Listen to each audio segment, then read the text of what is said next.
I'm Lorelai Higgins. And I'm Stephen Moxery with the weekly update for the week of September 15th, here to bring you some news and updates. If you would like to retake your pictures or you were absent on picture day, makeups will be held this Friday, September 19th in the Media Center. National Art Honor Society applications are still available and are due September 26th for grades 10 through 12. The class of 2027 is gearing up for the big game on September 19th with the Spirited Tie-Dye Party and is calling on coaches and club sponsors to help. They're seeking donations of white cotton t-shirts that is in new condition to transform into vibrant game day gear. Homecoming is approaching, everyone. Our spirits are high and our plans are packed with great events and fun opportunities next week. We start with homecoming ticket sales beginning this Wednesday on September 17th, starting at $40. Payments can be made through GoFan or through cash or check.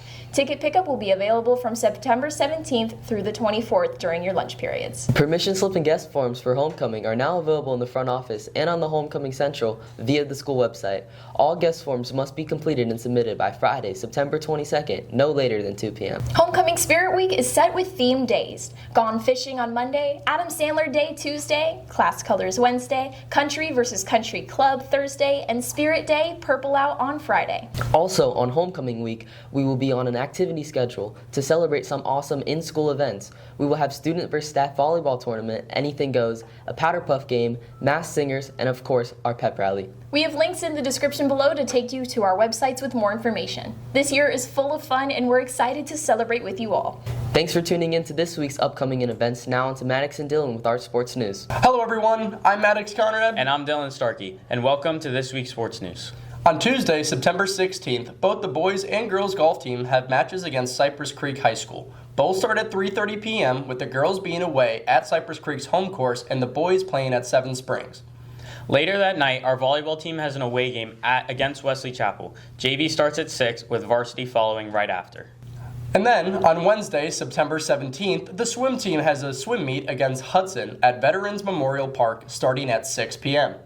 And then, on Thursday, both the boys and girls golf teams will have another match, this time against Wesley Chapel, with the girls being away and the boys are at home. Later that night, the girls volleyball team will have a home game against Zephyr Hills. The JV will start at 6:30, with varsity to follow right after. The JV football team will then have an away game that night at Hudson High School, starting at 7. Make sure to come out and show your support. And then on Friday, the boys varsity football team will have an away game against Hudson High School. The game starts at 7:30 and the theme is tie-dye, so make sure to come out and show your spirit. Then, over the weekend on Saturday, both the cross-country team and the swim team will both have meets. The cross-country team will be competing in the Northport Invite starting at 8:15 a.m. The swim team will have a meet against Cypress Creek at the James P. Gills YMCA at 6 p.m. Hey River Ridge fans, let's recap Friday night's football game as the Knights took on the Cypress Creek Coyotes. Right from the start, the Knights came out strong. At 10:16 in the first quarter, Nick Cavazza connected with Wedge Sheppy on a 40-yard strike, putting River Ridge on the board early.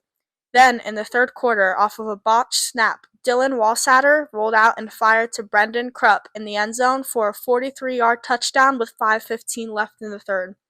Meanwhile, on defense, the Knights never let up. Dayton Ray stormed through with a sack in the third, keeping Cypress Creek on their heels. Finally, in the closing seconds, Dylan Gonzalez sealed the shutout with an interception to shut the door.